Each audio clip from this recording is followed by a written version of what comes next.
धीमी लाइट, सुगंधित कैंडल, तकिया, मोटी गद्दी, मुलायम चादर, कम तापमान पर एसी और शांत कमरा। अब सोचिए कितनी बढ़िया नींद आएगी ना, ऐसे कमरे में जहां ये सब कुछ हो। लेकिन कई लोग होंगे जिन्हें ऐसी सुविधा में भी नींद नहीं आएगी। अब सोचिए कि आप कहीं सफर कर रहे हैं, किसी बस, ट्रेन या फिर किसी कार से, और वहां ना तकिया है ना घर का बेडशीट है, और चूंकि वाहन है तो और लोगों के होने की संभावना भी है, तो शोर भी होगा। तो ऐसे में नींद कैसे आएगी?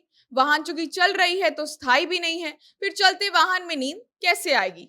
लेकिन असलियत में तो अधिकतर लोगों को चलती गाड़ी में नींद की झपकी आती ही है, और नींद भी बहुत ज्यादा आती है कुछ लोगों को। बिना तकिए चादर के कई लोग तो खराटे भी मारते हैं चलती ट्रेन में।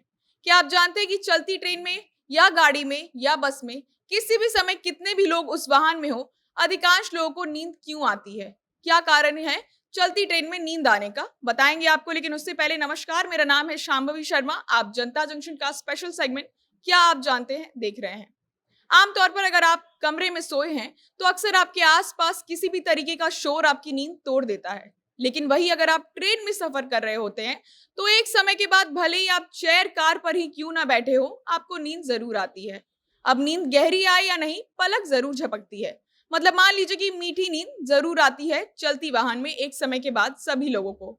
अब इसका कारण बहुत तरीके का है। कई लोगों के अनुसार जब हम कहीं सफर कर रहे होते हैं तो हम आम जिंदगी की भाग दौड़ से दूर होते हैं, जिस कारण हमारा दिमाग शांत हो जाता है, जिस कारण हमारा शरीर दिमाग को वो सिग्नल देता है जो हमें बेड पर सोने के वक्त आता है। इस परिस्थिति को हाईवे हाइप्नोसिस भी कहते हैं, यानी कि ऐसी परिस्थिति में जिसमें हम एक तरीके से ख्याल में खो जाते हैं। सफर करने वक्त दिमाग शांत पड़ जाता है और शरीर शिथिल पड़ जाता है, जिससे हमें नींद आती है। उसी के साथ बैठे बैठे जब लोग उब जाते हैं तब उन्हें जम्हाई भी आती है और नींद भी।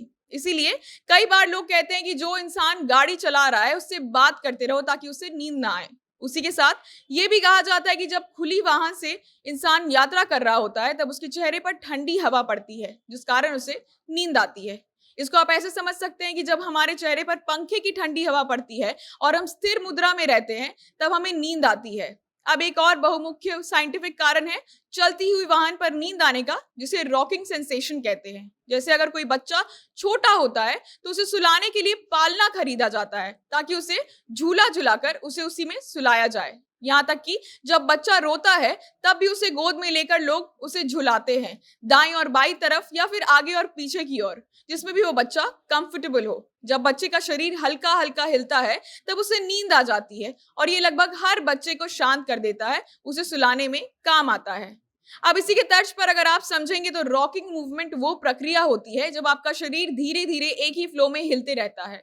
उस दौरान शरीर में जो सेंसेशन होता है उसे रॉकिंग सेंसेशन कहते हैं। साइंटिस्ट के अनुसार जैसे बच्चे एक ही दिशा में हिलते रहने के कारण सो जाते हैं, वैसे ही बड़े इंसान भी वाहन में जब बैठकर यात्रा करते हैं तो एक ही फ्लो में हिलने के कारण सोने लगते हैं। एक ही दिशा में शरीर के हिलते रहने का कारण इंसान के दिमाग पर सिंक्रोनाइजिंग इफेक्ट पड़ता है, और जो दिमाग को सिग्नल देता है स्लीपिंग मोड एक्टिवेट करने का। इस प्रक्रिया को साइंटिफिक भाषा में स्लो रॉकिंग भी कहते हैं, यानी कि स्लो रॉकिंग मूवमेंट भी कहते हैं। और इसी प्रक्रिया से शरीर आराम की मुद्रा में ना होने के बाद भी दिमाग आराम की मुद्रा को अपनाकर सोने के लिए एक्टिवेट हो जाता है।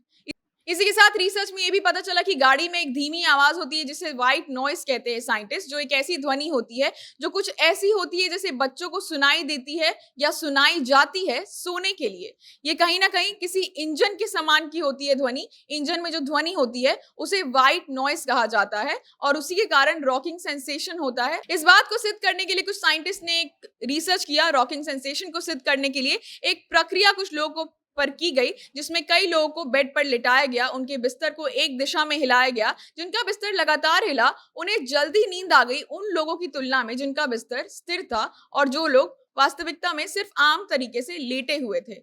इसी के साथ वीडियो शेयर करना ना भूलें। आप हमें फेसबुक पर देख रहे हैं तो पेज को लाइक करें, यूट्यूब पर देख रहे हैं तो चैनल को सब्सक्राइब करें। कैमरा विशाल संभाल रहे थे, आप जनता जंक्शन देख रहे थे। बहुत बहुत धन्यवाद।